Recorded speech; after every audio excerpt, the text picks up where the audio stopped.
Regina Celi,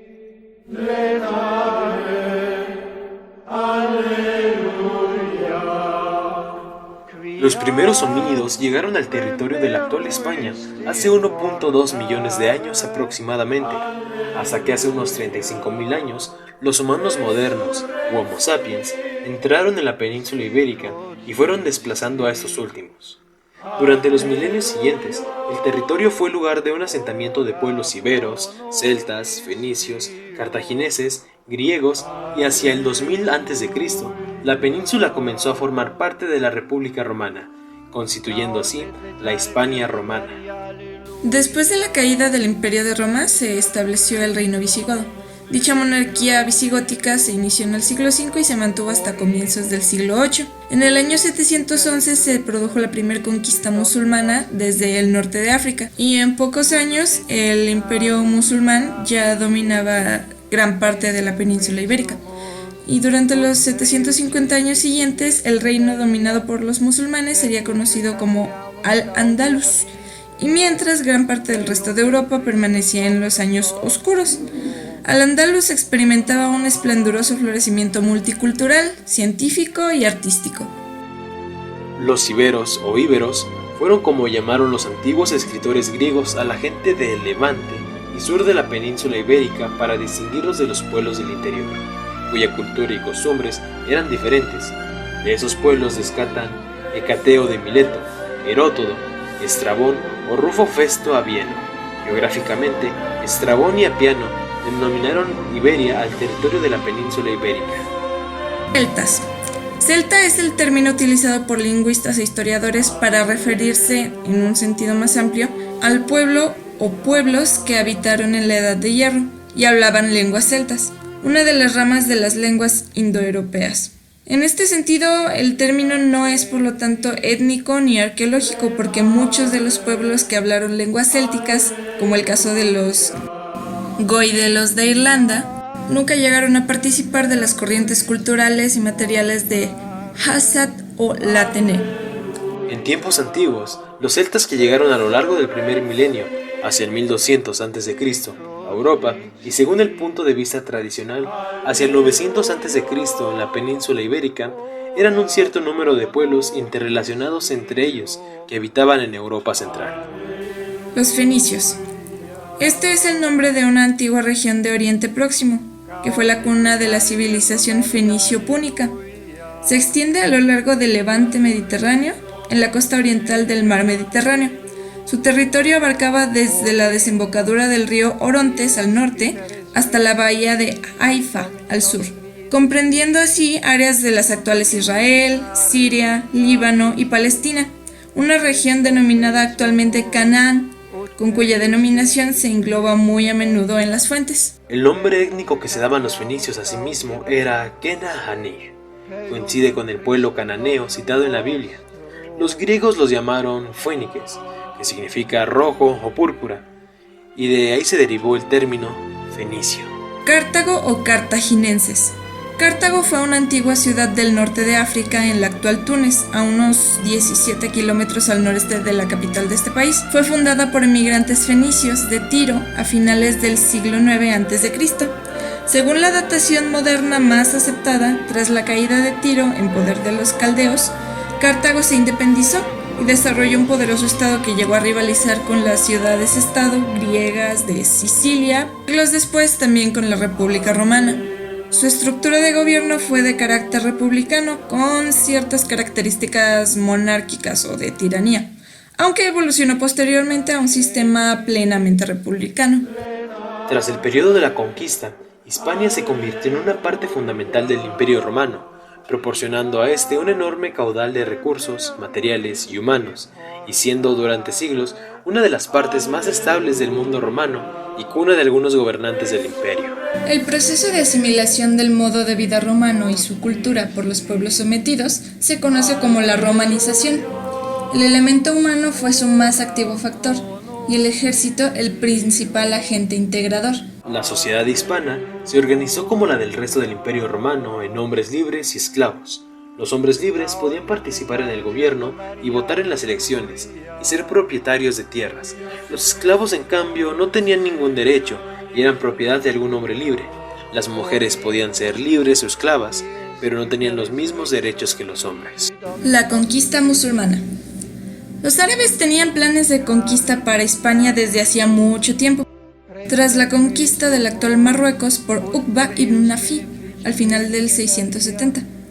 De hecho, consta de que en el año 687, bajo el reinado de Hervigio, los musulmanes realizaron una primera incursión contra las costas levantinas. El propio Uqba había comenzado en el año 669 la conquista de los territorios bizantinos en el norte de África, cuya culminación posterior fue el resultado de más de 30 años de guerra, en los que los musulmanes fueron ocupando poco a poco la totalidad de África del Norte, incluyendo los reinos cristianos bereberes. Los musulmanes también habían estado reconociendo el terreno, tanteando las costas españolas con breves ataques y saqueando varias ciudades.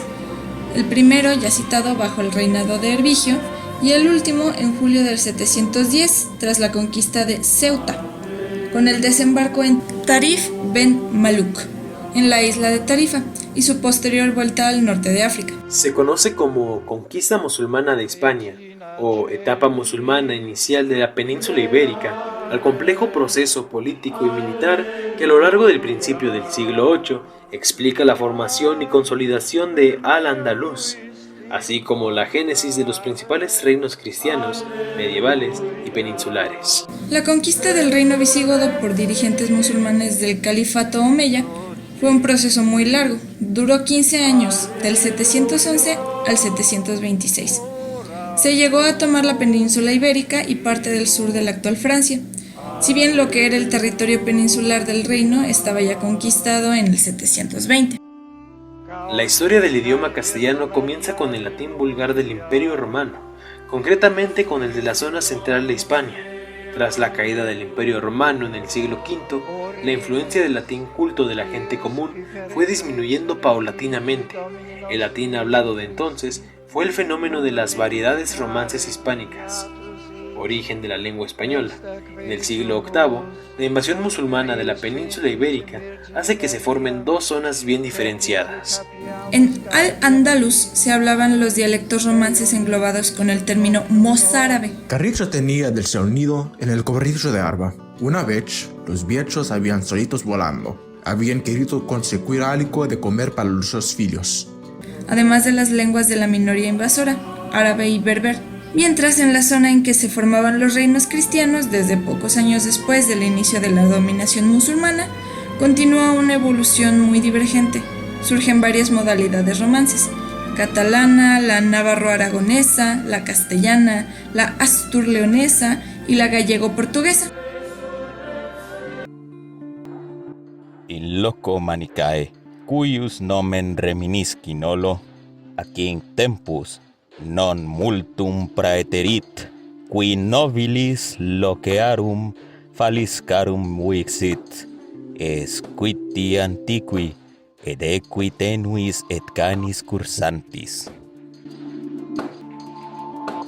In loco manicie, cuius nomine non quero accordareme, non avet multus tempus qui vivebat nobilis de lancias infaliscas, iscuto antiquo, capactu flacu e cane gallicu corsantis.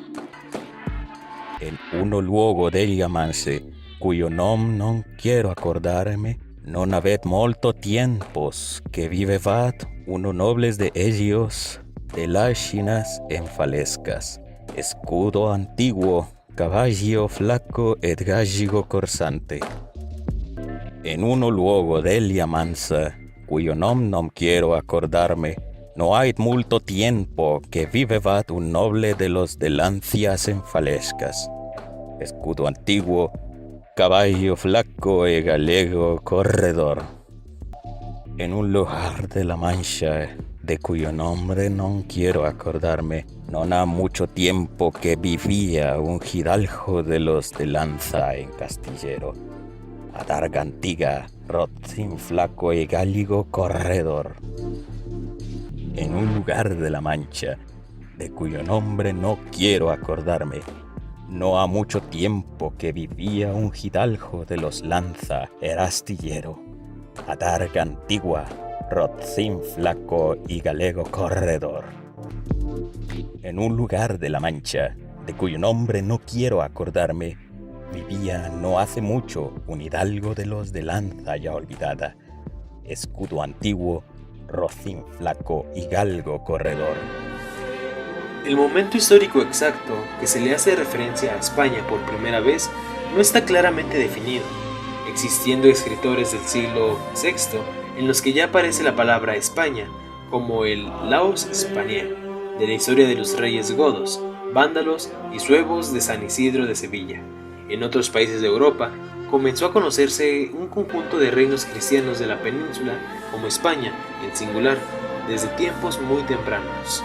El propio término español aparece documentado a finales del siglo XI, en el Concilio de Constanza, cuando los reinos de Portugal, Aragón, Castilla y Navarra aparecen formando una sola entidad, la nación española, y esto compartiendo el mismo voto. En la península ibérica se habla de los reinos de León, Navarra, Castilla, Aragón y de Portugal como reinos hispánicos de Hispania.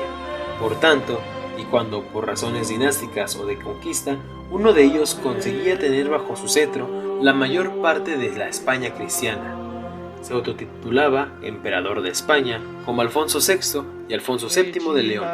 Los reyes católicos eran conocidos como reyes de España o reyes de las Españas. A partir de Carlos I, todos los reyes son llamados rey de España o de las Españas, aunque utilizan todos sus títulos desde rey de Castilla hasta señor de Vizcaya y de Molina. Hasta el siglo XIX, las monedas españolas solían llevar junto al nombre del rey la leyenda Hispaniarum et Indarum Rex. Igualmente, monarcas como Fernando VII de España e Isabel II de España usaron el título de rey o reina de las Españas en las menciones constitucionales.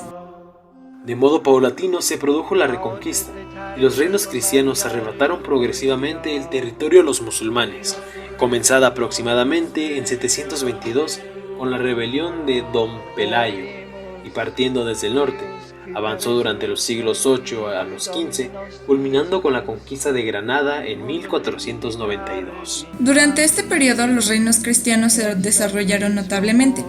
La unión de los dos más importantes, Castilla y Aragón, por el matrimonio en 1469 de los reyes católicos Isabel I de Castilla y Fernando II de Aragón, posibilitaría la unificación de España y el fin de la Reconquista.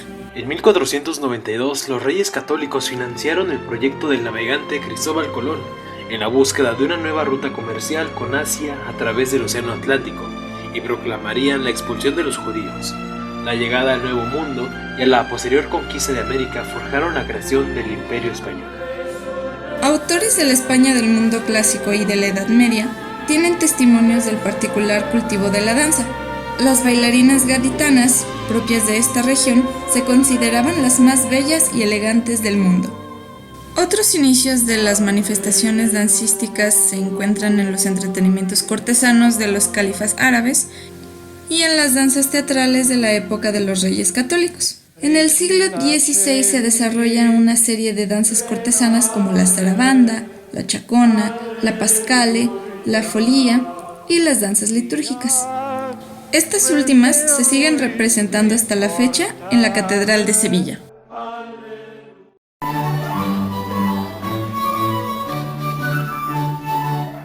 La llegada a América de una expedición española dirigida por Cristóbal Colón por mandato de los reyes católicos, Isabela de Castilla y Fernando de Aragón, tras cruzar el Océano Atlántico, llegó a una isla del continente americano, Guananaí, creyendo que habían llegado a la India. Colón realizaría 4 viajes a la tierra que descubrió antes de fallecer.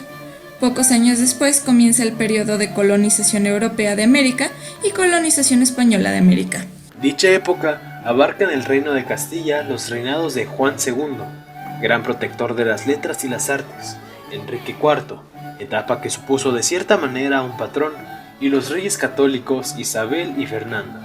En el reino de Aragón, por otra parte, se vive una transición similar con Alfonso V de Aragón, aunque este impulso inicial fue sin embargo agotado por la mayor brillantez del Renacimiento castellano.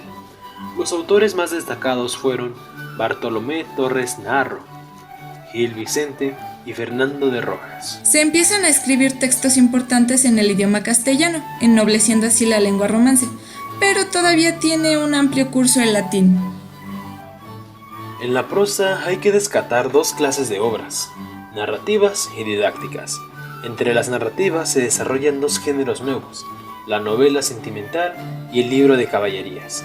Diego de San Pedro es el representante más destacado del primer género, con Cárcel de Amor, de carácter simbólico y en parte misógino, que lleva a su culminación y a su final el amor cortés medieval, entre los autores como Juan Rodríguez de Padrón y Juan de Flores. Ahora, con respecto al segundo género, en el siglo XV se inicia con la crónica sarracina, en el año 1430 con el autor Pedro del Corral, pero en realidad el autor más destacado es Garci Rodríguez de Montalvo y su Amadís de Gaula, en 1508.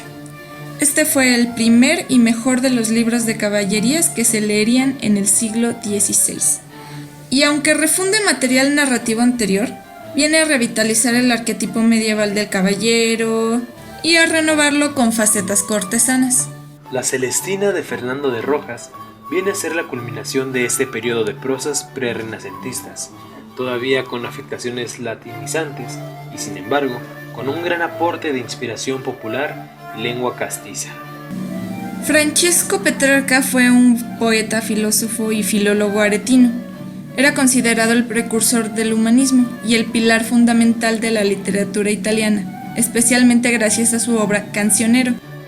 Su poesía dio lugar a una corriente literaria que fluyó en autores como Garcilaso de la Vega en España y a William Shakespeare y Edmund Spenser en Inglaterra, bajo el sobrenombre genérico de petrarquismo. Giovanni de Boccaccio fue un escritor y humanista italiano. Es uno de los padres, junto con Dante y Petrarca, de la literatura en italiano. Compuso también varias obras en latín.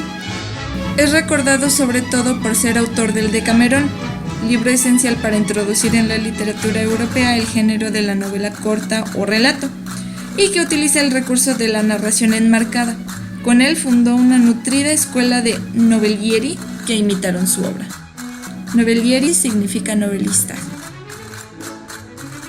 Asoma la pasión filológica del humanismo y los temas mitológicos. Uno de los hitos del humanismo español fue la elaboración de la Biblia políglota complutense, por iniciativa del cardenal Cisneros entre 1502 y 1517. Era una edición de la Biblia que reunía versiones en hebreo, griego y arameo, además del canónico texto de la Vulgata en latín.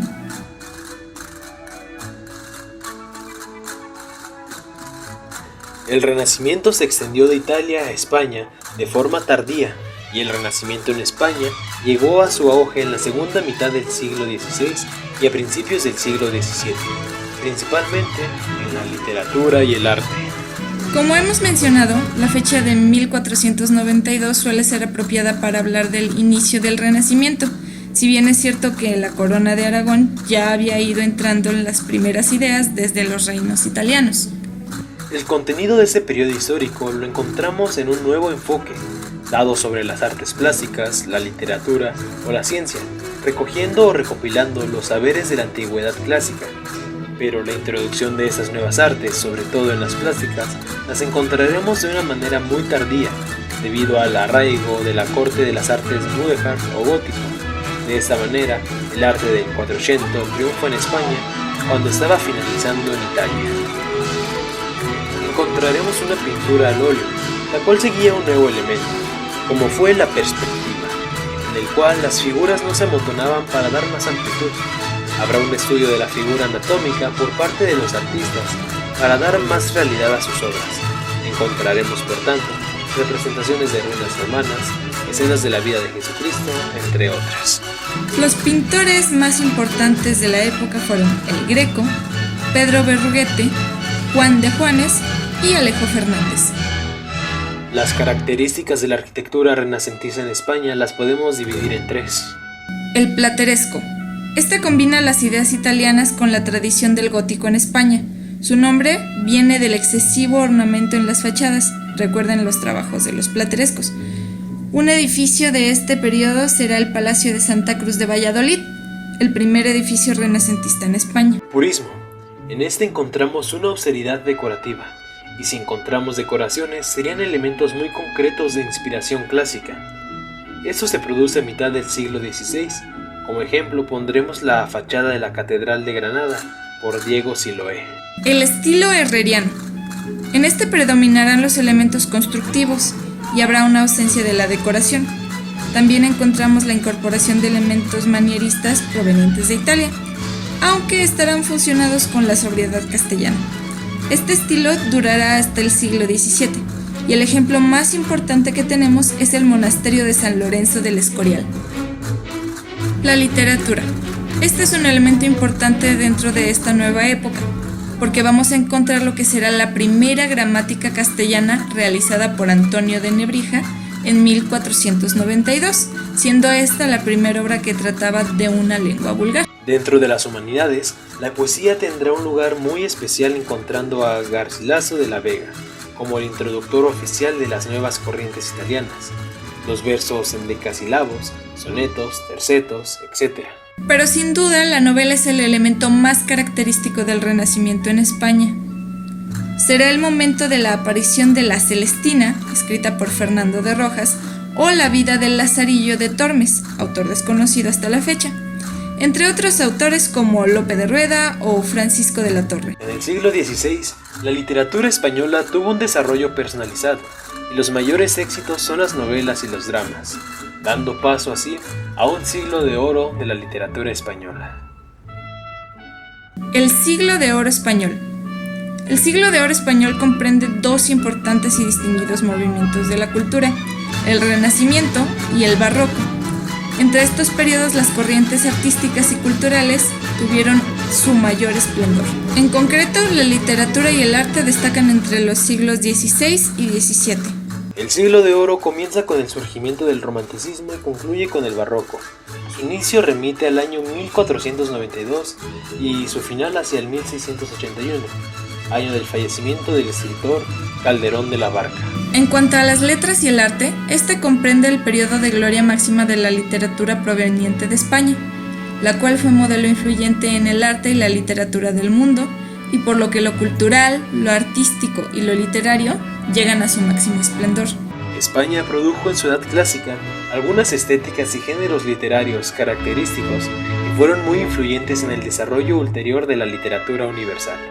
Entre las estéticas fue fundamental el desarrollo de una realista y popularizante, como contrapartida crítica al excesivo, caballeresco y nobilizante idealismo del Renacimiento.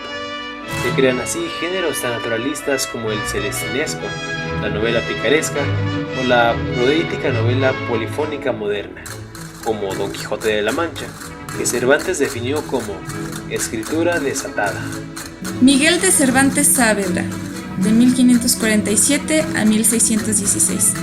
Esta es la máxima figura de la literatura española, apodado el Príncipe de los Ingenios, reconocido por su obra denominada El ingenioso hidalgo Don Quijote de la Mancha, alias El Quijote. Esta fue destacada como una de las mejores novelas modernas y máxima obra de la literatura universal, siendo el libro más editado y traducido a lo largo de la historia.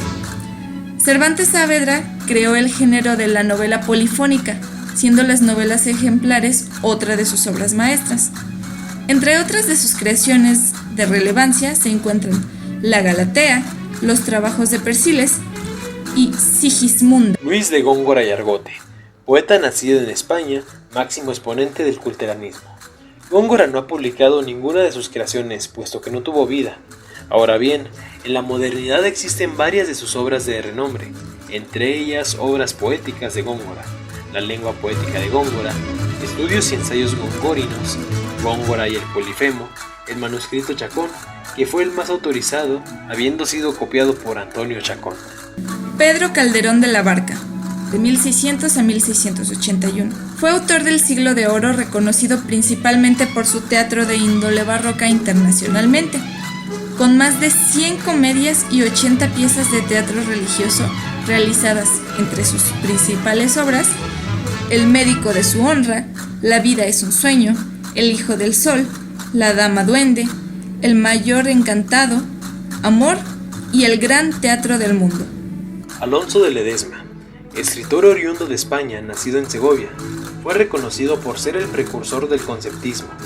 Entre sus obras más destacadas se encuentran Conceptos espirituales, Juegos de la Nochebuena en 100 enigmas, El romancero y monstruoso imaginado y epigramas y jeroglíficos de la vida de Cristo. Su estigma fue construida por los escritores Francisco de Quevedo, Luis Vélez de Guevara y Baltasar Gracián.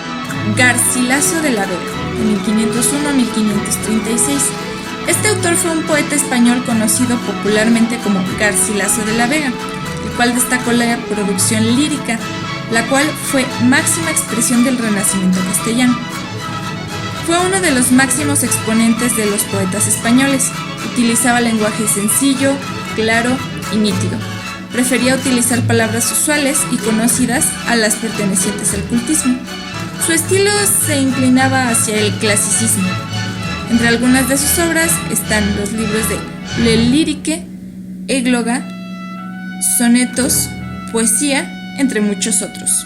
Juan de Valdés, escritor protestante español, representante de la tendencia antinormativa del siglo XVI, autor de Diálogo de la lengua, una obra que intenta poner la lengua española al nivel de otras lenguas de prestigio. Entre sus principales obras pueden encontrarse además Alfabeto cristiano, comentarios en español a los salmos, diálogos de la doctrina cristiana, etc. Juan Ruiz de Alarcón y Mendoza. Este escritor español del siglo de oro nace en Madrid. El estilo de su literatura se refiere al género de la comedia. Utiliza un lenguaje con refranes. Si bien publicó 20 comedias en 2 volúmenes, sus obras más destacadas son la comedia La verdad sospechosa y Las paredes oyen, siendo la primera de ellas una de las obras claves para el teatro barroco de Hispanoamérica, y ambas son de la mayor influencia para la literatura posterior. Juana Inés de Asbaje y Ramírez Santillana, religiosa y escritora novohispana, conocida como Sor Juana Inés de la Cruz, apodada el Fénix de América, la décima musa o la décima musa mexicana. Es también exponente del siglo de oro en la literatura en español. En el campo de la lírica, desarrolló su trabajo con un estilo barroco. También realizó una cantidad importante de obras teatrales, en las que se destacan Amor es más laberinto. Entre sus escritos más célebres se destacan la comedia Los empeños de una casa. En cuanto a su lado teológico, quedó denotado en su obra compuesta por los 3 autos sacramentales, El mártir de Sacramento, El cetro de José y El divino Narciso. Lope Félix de Vega Carpio, de 1562 a 1635. Fue un destacado poeta español del siglo de oro, reconocido como uno de los autores de la literatura más exuberantes. Se lo ha apodado como Fénix de los ingenios, poeta del cielo y de la tierra, así como monstruo de la naturaleza. Es, junto con Calderón de la Barca, uno de los máximos exponentes españoles del teatro barroco. Entre algunas de sus obras, las más relevantes pueden ser La Arcadia, El peregrino en su patria, Pastores de Belén, La égloga a Claudio, Jerusalén conquistada, entre muchas otras, piezas que hasta la actualidad continúan siendo representadas. En el siglo de oro, el monstruo de la naturaleza, como lo llamó Cervantes, fue Lope de Vega, también conocido como el Fénix de los ingenios, autor de más de 400 obras teatrales, así como de novelas, poemas épicos, narrativos y varias colecciones de poesías líricas profanas, religiosas y humorísticas. Lope destacó como consumado maestro del soneto. Su aportación al teatro universal fue principalmente una portentosa imaginación, de la que se aprovecharon sus contemporáneos, sucesores españoles y europeos, extrayendo temas, argumentos y motivos y toda suerte de inspiración. Su teatro, polimétrico, rompe con las unidades de acción, lugar, tiempo y también con la de estilo, mezclando lo trágico con lo cómico. Expuso su peculiar arte dramático en su arte nuevo de hacer comedias en este tiempo, 1609. Flexibilizó las normas clásicas del antitorialismo para adecuarse a su tiempo y abrió con ello las puertas a la renovación del arte dramático. También creó el molde de la llamada comedia de capa y espada. Otro gran dramaturgo áureo en crear una escuela propia fue Calderón de la Barca. Sus personajes son fríos, razonadores y con frecuencia obsesivos. Su versificación reduce conscientemente el repertorio métrico de Lope de Vega y también el número de escenas, porque las estructuras dramáticas están más cuidadas y tienden a la síntesis. Se preocupa también más que Lope por los elementos escenográficos y refunde comedias anteriores, corrigiendo, suprimiendo, añadiendo y perfeccionando. De Calderón destacan obras maestras como La vida es sueño, sobre los temas del libre albedrío y el desafío, El príncipe constante, donde aparece una concepción existencial de la vida. Lo cierto es que España fue un tema romántico para los europeos de todas las tendencias ideológicas, pero en su propia literatura fue poco, y en ocasiones ranciamente convocado. En España el romanticismo es considerado complejo y confuso, con grandes contradicciones que comprenden desde la rebeldía y las ideas revolucionarias hasta el retorno de la tradición católica monárquica. Los escritores van a reivindicar la literatura del siglo de oro y del romancero como expresión de identidad nacional. Respecto a la libertad política, algunos lo entendieron como una mera restauración de los valores ideológicos, patrióticos y religiosos que habían deseado suprimir los racionalistas del siglo XVIII. Exaltan pues el cristianismo, el trono y la patria como máximos valores. El romanticismo penetra en España por Andalucía y por Cataluña, con el europeo. En Andalucía, el cónsul de Prusia en Cádiz, Juan Nicolás Paul de Faber, padre de la novelista Fernán Caballero, seudónimo de Cecilia Boll Faber y Larrea. En Cataluña, El Europeo fue una revista publicada en Barcelona entre 1823 y 1824 por dos redactores italianos, un inglés y los jóvenes catalanes Bonaventura Carls Aribau y Ramón López Soler. Dicha publicación defendió el romanticismo moderado y tradicionalista siguiendo el modelo de Boll, negando totalmente los valores del neoclasicismo. En sus páginas se hace por primera vez una exposición de la ideología romántica a través de un artículo de Luigi Montenegro, titulado Romanticismo. Los temas de la lírica española romántica son varios. El yo, que es la propia intimidad. El amor pasional, con entregas súbitas, totales y rápidos abandonos, la exaltación y el hastío. Se inspiran en temas históricos y legendarios. La religión, aunque frecuentemente sea a través de la rebeldía con la consciente compasión y una exaltación del diablo. Las reivindicaciones sociales. La naturaleza, que es mostrada de todas sus modalidades y variaciones. Suelen ambientar sus composiciones en lugares misteriosos como cementerios, tormentas, el mar, embravecido, etc. La sátira, frecuentemente ligada a sus procesos políticos o literarios. El romanticismo triunfa en el teatro español con La conjuración de Venecia, de Francisco Martínez de la Rosa, El trovador, de Antonio García Gutiérrez, Los amantes de Teruel, de Juan Eugenio Hartzenbusch, pero el año clave es 1835. En este año se estrena Don Álvaro o La fuerza del Sino, del Duque de Rivas. Lo más cultivado es el drama. Todas las obras contienen elementos líricos, dramáticos y novelescos. Imperan en el teatro la libertad en todos los aspectos. Estructura. Las reglas de las tres unidades impuestas en la ilustración desaparecen. Los dramas, por ejemplo, suelen tener 5 actos en verso o en prosa, y en versos mezclados, con métricas variadas. Si en las obras neoclásicas las acotaciones escénicas no se aceptaban, esto no sucede durante el romanticismo, pues las acotaciones son abundantes. El monólogo cobra nuevamente fuerza, por ser el mejor medio para expresar las luchas internas de los personajes. Se trasladó a Madrid, donde conoció al historiador gallego Manuel Murguía, con quien contrajo matrimonio. Viven en diversos lugares de Castilla, pero Rosalía, que no sentía simpatía por la región, consigue la instalación definitiva en Galicia. El teatro romántico prefiere los temas legendarios, aventureros, caballerescos o históricos nacionales, con el amor y la libertad como estándares. Abundan las escenas nocturnas, los desafíos, personajes encubiertos y misteriosos, suicidios, muestra de gallardía o de cinismo. Los acontecimientos se suceden de formas vertiginosas. En cuanto al fondo de las obras, no aspiran a leccionar, como pretendían las neoclásicas en sus obras, sino a conmover. El número de personajes aumenta en las obras. El héroe masculino suele ser misterioso y valiente. La heroína es inocente y fiel, con una pasión intensa. Pero ambos están marcados por un destino fatal.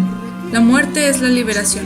Se da más importancia al dinamismo de las acciones que al análisis de la psicología de los personajes.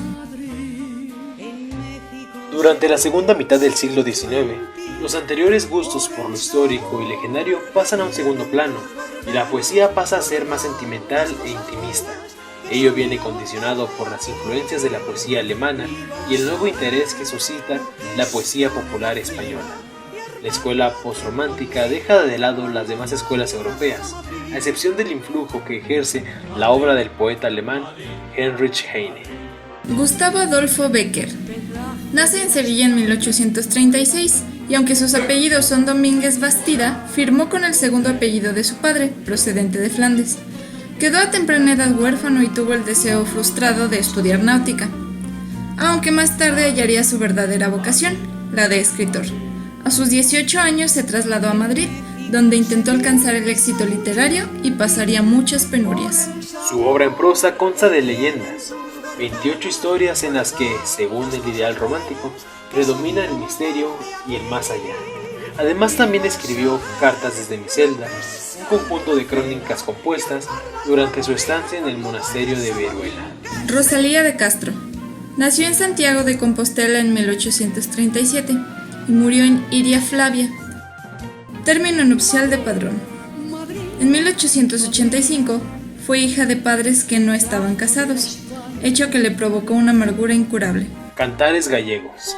Esta obra fue desarrollada durante la estancia de Rosalía en Castilla, donde añora su tierra natal, Galicia.